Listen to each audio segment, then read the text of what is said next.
ஃபதேபூர் சிக்ரியில் அனைத்து மத அறிஞர்களும் சொற்பொழிவுக்காக சந்தித்த மண்டபத்தின் பெயர் என்ன? A. Diwan-i-Aam Diwan-i-Aam. B. Ibadat Khana Ibadat Khana. C. Diwan-i-Khas Diwan-i-Khas. D. Panch Mahal Panch Mahal. சரியான பதில் பி. இபாதத் கானா இபாதத் கானா. அக்பர் 1575-இல் ஃபதேபூர் சிக்ரியில் இபாதத் கானா என்ற வழிபாட்டு இல்லத்தை கட்டினார். அங்கு பல்வேறு மத அறிஞர்களுடன் ஆன்மீக விவாதங்களை நடத்தினார். இது அவரது மத சகிப்புத்தன்மை மற்றும் தீனிலாஹி கொள்கைக்கு அடிப்படையாக அமைந்தது. கிஸ்த் என்ற சொல் எதை குறிக்கிறது? ஏ. வர்த்தக பொருட்கள் ட்ரேட் குட்ஸ். பி. கப்பம் ட்ரிபியூட். சி. இராணுவ சேவை மிலிட்டரி சர்வீஸ். டி. நில உடைமை லேண்ட் ஓனர்ஷிப். சரியான பதில் பி. கப்பம் ட்ரிபியூட். பாளையக்காரர் முறையில் பாளையக்காரர்கள் இறையாண்மை கொண்ட அரசுக்கு செலுத்த வேண்டிய ஆண்டு வரி அல்லது கப்பம் கிஸ்த் என்று அழைக்கப்பட்டது. இது நில வருவாயின் ஒரு பகுதியாக கருதப்பட்டது. ஏ. வர்த்தக பொருட்கள் என்பது வணிகம் தொடர்பானவே, வரியல்ல. இந்தியாவிலிருந்து சீனாவிற்கு எந்த மதம் பரவியது? ஏ. இந்து மதம் ஹிந்துயிசம். பி. பௌத்தம் புத்திசம். சி. சமணம் ஜெனிசம். டி. சீக்கியம் சிக்கிசம். சரியான பதில் பி. பௌத்தம் புத்திசம். 1. பௌத்தம் அசோகர் மற்றும் கனிஷ்கர் போன்ற அரசர்களின் காலத்தில் கடல் மற்றும் நில வழியாக சீனாவிற்கு பரவியது. இது சீன கலாச்சாரம் மற்றும் தத்துவத்தில் பெரும் தாக்கத்தை ஏற்படுத்தியது. விஜயநகர கோவில்களில் காணப்படும் விரிவாக செதுக்கப்பட்ட தூண்களைக் கொண்ட எந்த வகையான மண்டபம் இருந்தது? ஏ. திருமண மண்டபம் மேரேஜ் ஹால். பி. படிப்பு மண்டபம் ஸ்டடி ஹால். சி. உணவு மண்டபம் டைனிங் ஹால். டி. சட்டமன்ற மண்டபம் அசெம்பிளி ஹால். சரியான பதில் ஏ. திருமண மண்டபம் மேரேஜ் ஹால். 4. விஜயநகர கட்டிடக்கலையில் கல்யாண மண்டபம் எனப்படும் திருமண மண்டபங்கள் மிகவும் பிரபலம். இவை விரிவான சிற்ப வேலைப்பாடுகள் கொண்ட தூண்களைக் கொண்டிருந்தன. இவை தெய்வங்களின் திருமணச் சடங்குகளை நடத்துவதற்காக கோவில்களில் கட்டப்பட்டன. ஷாஹி ஆட்சியாளரை முகமது கஜினி வெற்றி கொண்ட ஆண்டு எது? ஏ. கியுபி 1001. பி. கியுபி 1175. சி. கியுபி 1191. டி. கியுபி 712. சரியான பதில் ஏ. கிபி 1001. சரியான விடை ஏ. சோகஸ்மேலி கிபி 101-இல் முகமது கஜினி இந்து ஷாஹி ஆட்சியாளரான ஜெயபாலரை தோற்கடித்தார். இந்த வெற்றி வடமேற்கு இந்தியாவுக்குள் கஜினி நுழைவதற்கு பெரும் வாய்ப்பாக அமைந்தது. மற்றவை பி. 1175-இல் முகமது கோரியின் படையெடுப்புகள் தொடங்கின.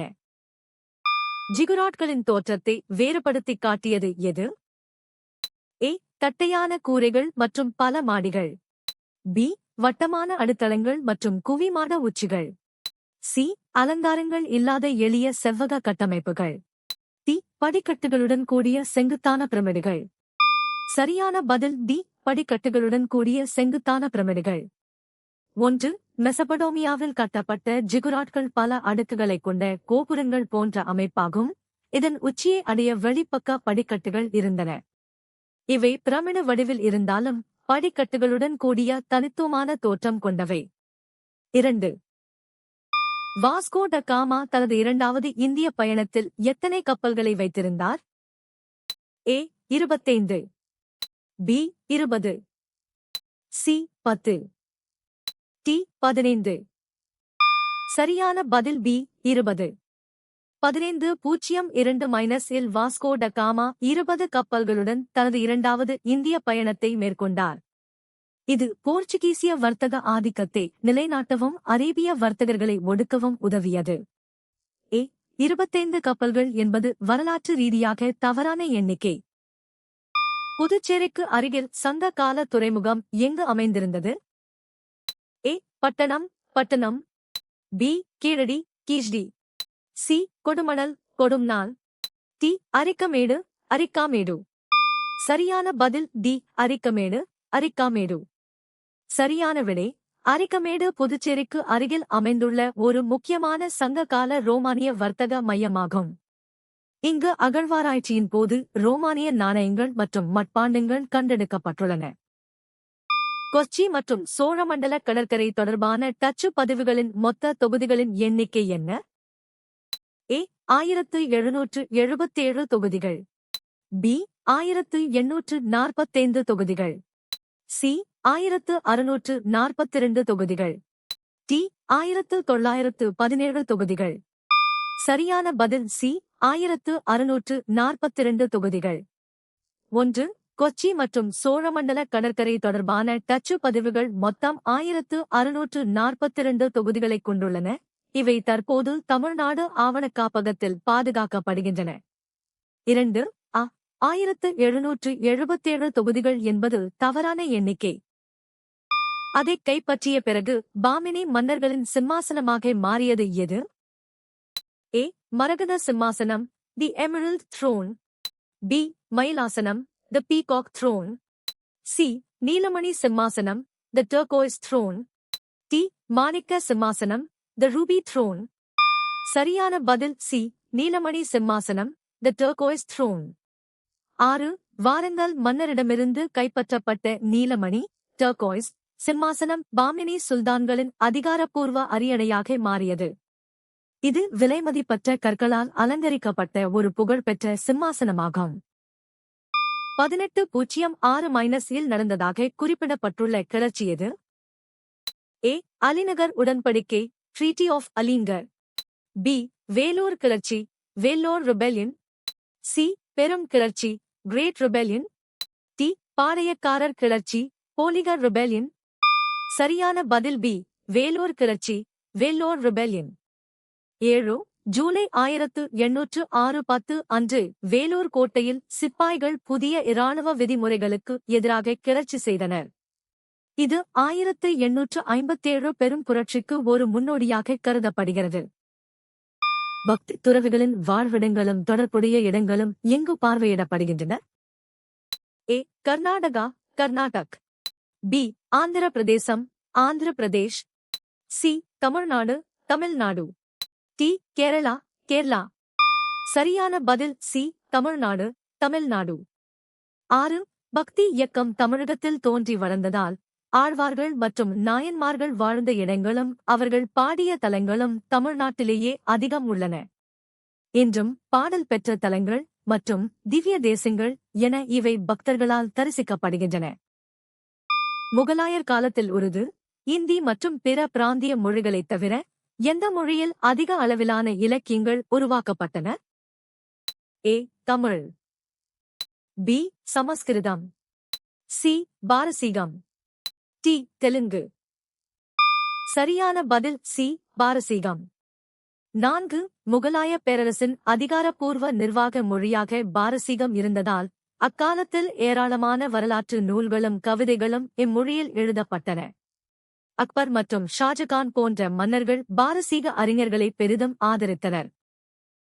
இந்தியாவில் ஹோனர்களின் ஆட்சியை முடிவுக்கு கொண்டு வந்த பெருமைக்குரியவர் யார்? ஏ மிகிரகுலா, மிஹிராகுலா, பி ஸ்கந்தகுப்தர், Skandagupta, C Khusrau two, Khusrau two, D மால்வாவின் யசோதர்மன், யசோதர்மன் ஆஃப் மால்வா. சரியான பதில் டி மால்வாவின் யசோதர்மன், யசோதர்மன் ஆஃப் மால்வா. 10. கிபி 6ஆம் நூற்றாண்டில் மால்வாவின் அரசர் யசோதர்மன் ஹோனர்களின் வலிமைமிக்க மன்னரான மிகிரகுலாவை தோற்கடித்து இந்தியாவில் அவர்களின் ஆதிக்கத்தை முடிவுக்கு கொண்டு வந்தார்.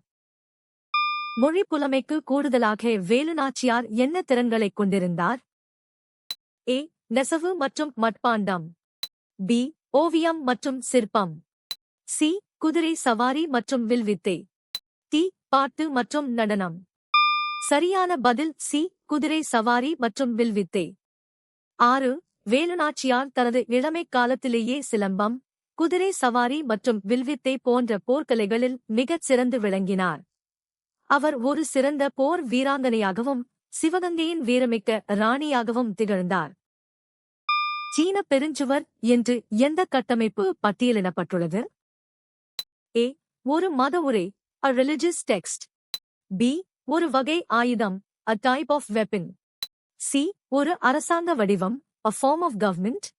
D. ஒரு வரலாற்றுத் தடை, a historical barrier. சரியான பதில் D. ஒரு வரலாற்றுத் தடை, a historical barrier. 7. சீன பெருஞ்சுவர் என்பது பண்டைய சீனாவை வடக்கிலிருந்து வந்த நாடோடி இனத்தவர்களின் படையெடுப்பிலிருந்து பாதுகாக்க கட்டப்பட்ட ஒரு பிரமாண்டமான வரலாற்றுத் தடையாகும். இது உலகின் மிக நீளமான பாதுகாப்பு அரணாக கருதப்படுகிறது. சங்கம வம்சத்தின் ஆட்சியாளராக கருதப்பட்டவர் யார்? A. சாணுவ நரசிம்மர், சலுவான் நார்சிம்ஹா. B. முதலாம் தேவராயர், தேவராய் I. C. இரண்டாம் ஹரிஹரர், ஹரிஹர் II. D. இரண்டாம் தேவராயர், தேவராய் II. சரியான பதில் D. இரண்டாம் தேவராயர், தேவராய் II. 7. இரண்டாம் தேவராயர் சங்கம வம்சத்தின் மிகச்சிறந்த ஆட்சியாளராக கருதப்படுகிறார், ஏனெனில் அவர் தனது இராணுவத்தை நவீனப்படுத்தினார் மற்றும் பேரரசை விரிவுபடுத்தினார். இவர் கஜவேட்டைக்காரர், யானைகளை வேட்டையாடுபவர் என்ற பட்டத்தையும் பெற்றிருந்தார். பிரிட்டிஷ் பேரரசு படிப்படியாக எந்த நகரை தனது பேரரசின் தலைநகராக ஒருங்கிணைத்தது? A. Bombay, Bombay. B. Surat, Surat. C. Calcutta, Calcutta. D. Madras, Madras. சரியான பதில் C. கல்கத்தா, கால்கட்டா.